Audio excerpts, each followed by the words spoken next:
habit without the social structure. Like, I'll just take an example of a child who's born. Child cannot learn anything unless it goes to a particular social structure, and then it would get habits from that. And the same thing is true for adults as well. Like, if we go into a setting, we can gradually start to pick some of the things from the social settings that we go into. All right, now another very important concept.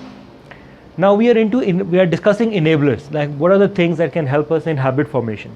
So this is a very useful model that I came across. This is not from the book Power of Habits, but from another professor from Stanford, Dr. B.J. Fogg, and I really loved this model. And that model basically fits our concept of enablers.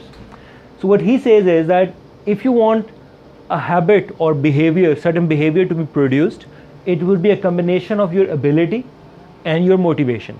All right. For example, I'm very motivated to lose weight. All right. But I don't have time at all, then it's very hard for me. I won't be able to develop that. So it's basically a product. Something is so easy to do, but you don't have a motivation to do that. You won't do that. It won't convert into your behavior. Yeah. So even if the signal is there, even if the cue is there, you won't be doing anything, because either the motivation is low or the thing is like too hard for you to manage. But as we discussed in the previous graph, there are some exceptions. If the motivation is very high, and even though it is hard, you would still do that. Example, if you're going to die, if you're in a situation like there are enemies behind you and they're going to, you would run, you would execute that behavior. Even if it's very hard to save your life, you would do everything you can, because the motivation is very, very high. Yeah. So, and that can form habits. If the motivation is very high, even if the thing is hard, you would still do that. Beautiful concept, I guess.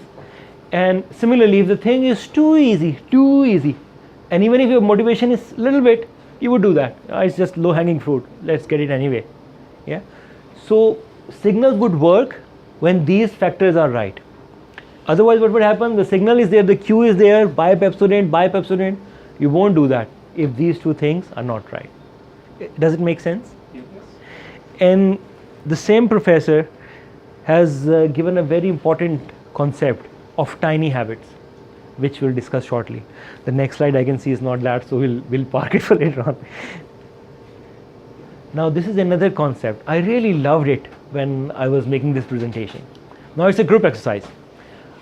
The question is that what are the things that are within your arm's reach, or maybe just a few steps away from your dining room where you spend most of the time, or from your living room or your bedroom. So what are the things that are normally within your arm's reach? So just, what do you think? Mobiles. Remotes. Yep. So mobiles are, yeah, remotes. Yeah. Sometimes snacks or snacks. Snacks. Yeah. Yeah, not books. Not books. Yeah. Alrighty. So why I'm asking this question? So the professors say that the things that are within your arm's reach, you are facilitating yourself to do those things. If you are just sitting next to a phone, you would have that feeling that, yeah, let's see what's coming on the phone. You would get that feeling. However, if I put it on the other corner of the room, it would be slightly difficult for me to do that. Yeah. So in the enablers, we discussed this concept of ease of execution. You want to develop a habit, put that thing right next to you. You want to read a book, just keep that book next to your bed where you sit most of the time. You would like inadvertently pick it and start to read some point in time, or a few pages now and then. So I think this concept is very important, and they call it 20-second rule. The things that you want to do more often, keep them within your arm's reach, keep them within your 20-second reach. And the things that you want to avoid, keep them away. And the example he gave was this remote thing. The professor thought that every time I used to come back from office, I used to switch on TV and watch it for hours. What he did then was that he applied the 20-second rule. He took its cells out and put them away in the kitchen or somewhere where we had to walk to get those things. And gradually that habit decreased. We are making that habit difficult. On the other hand, if you keep a book just next to you, you'll most probably be reading it some point in time. Is that rule clear? I find it very applicable. Yeah. Basically, you Yeah. are working on the Yeah. craving part. Craving part Because and you know, ease part as well. Ease part, because Yeah. you are putting yourself in jeopardy by putting the other things away, so that helps you in, you know. Yeah. Like something we are making easy and something we are making difficult. We have a personal example. Like we used to offer prayer in the mosque, the Maghrib prayer, and sometimes we used to miss it because for the mosque we have to go and in the car, and it used to take us 15 minutes or something, and then come back. So it was a lot of time. Then we, without knowing it, applied this 20-second rule. We now have a little room in Latif's house where we offer the prayer together with the kids. So it takes us less than 20 seconds to reach there and offer the prayer. And now it has become much more frequent. So we are able to develop that habit of praying in Jama'ah. But still you need Yeah. some willpower, because That's if right. you need that treadmill, Correct. you have to get up at the time, proper Correct. time, Exactly. and do his exercise. Exactly. And we'll discuss about willpower. Yeah, one thing is, Yeah. I mean, Yeah. concept is good, but it's still, I mean, sometimes if the things are not in your reach, that Yeah. increase your craving, That's right. right? That's The right. things that are in your reach, that increase your craving. For example, I've seen many people who have the swimming pool facility in their apartments, and they don't use it. But if Correct. it's not there, they said, "Oh, you have to go for swimming." something Yeah, like this, so right? sometime- but that yeah. contradict with this. No, it does. But the thing is that we have to holistically look into that. So there is a section on craving as well. So we have to break the cravings if we are breaking the bad habits as well. So, but once it's broken, then it would become very easy. And that can be one step in doing that. Like make it hard. And there is a hadith as well that about marriage, that make marriage easy and make adultery difficult. Yeah. So it's from Sunnah to make things that we want to change easy, and the things that we do not want, we should make them difficult. Yeah. So we will discuss it further. But I personally found it very useful, this concept. I really loved it. 20-second rule. So the things that you want to do more often, keep them within your reach. My brother-in-law, he never used to go to gym, and he developed some problem in his heart. Now he has got high motivation, but he's also got this 20-second rule. He has now put that treadmill in his room within 20-second reach. So every now and then he starts to do that and does that very often. So yep, I believe it can be very beneficial. This is another beautiful concept, baby steps. Baby steps are tiny steps. Yeah. If we have to travel long distance, can baby steps help us? They do. They do. How? When you start. Yeah. I'll again give you an example of Professor B.J. Fogg. He said that I wanted to do 70 push-ups a day. 70 push-ups a day. But I was not finding time, I was not finding motivation to do. Yeah.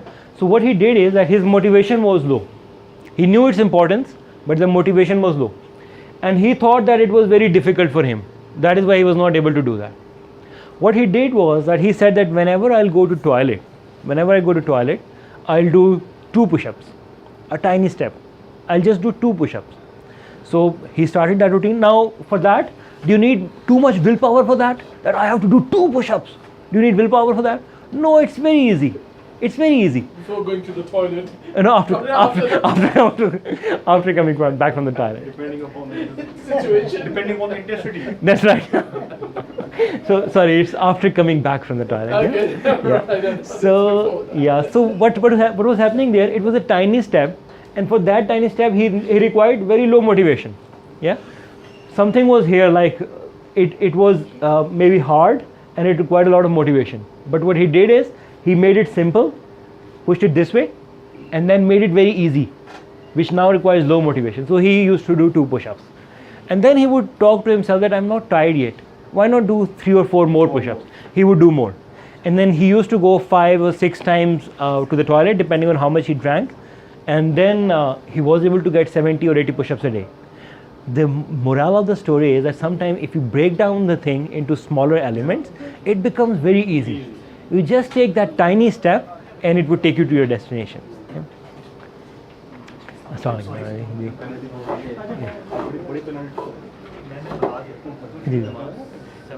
जी बस within 5 minutes चलता है जी. Good night. Parking. Good evening. Latif is doing an Arabic class these days, so he has to go between Maghrib and Isha. Alrighty, so another thing that these baby steps and baby achievements do is they also increase our motivation. So if we succeed in doing something, it is more likely that we will try to do higher things. But there is another very beautiful concept. I really loved it. Sorry, I jumped the gun. I should have said those things in this slide about the push-up thing. So his cue was that whenever he used to come back from the washroom, that was his cue. Then he used to execute his routine of doing the push-ups, and the reward is that he used to feel accomplished, that I have done at least something. So that was his habit loop. I love this guy while I was making this presentation. Even we have started to love that guy, DJ Ford. Yeah. He's an interesting guy. He is very interesting, yeah. So this is another beautiful concept that he gave. He said that our motivation does not remain the same as the time progresses. Yeah. So what happens is that sometimes we are at very low motivation, but sometimes we get these peaks. Yeah. Assalamu alaikum. So sometimes we get these peaks, and he mentioned that when these peaks come, we can then execute bigger things. So he said that capitalize on these peaks and do something great. Like we all had that peak when we were doing that strategic vision training. So I think that was the point where we could have achieved a lot. Yeah. So he says that when you get that peak, do something big. But it is inevitable that we will have some lows as well. When these lows come, then our already established habits would help us a lot. Like we won't have to think about that actively, and we would keep on doing those routines. So if we develop good routines, good habits, it can really benefit us. Yeah. So that's the concept of it. Now we'll break for prayer, but there's just one question that I need you to think about before we come back. And the question is that how can we ensure that we get these peaks? One thing is that they would naturally occur, but can we do something to get those peaks or not? All right. So this is the question I leave you with, and after the prayer, inshallah, we'll discuss it. It is 7:05 at the moment. So 30 past.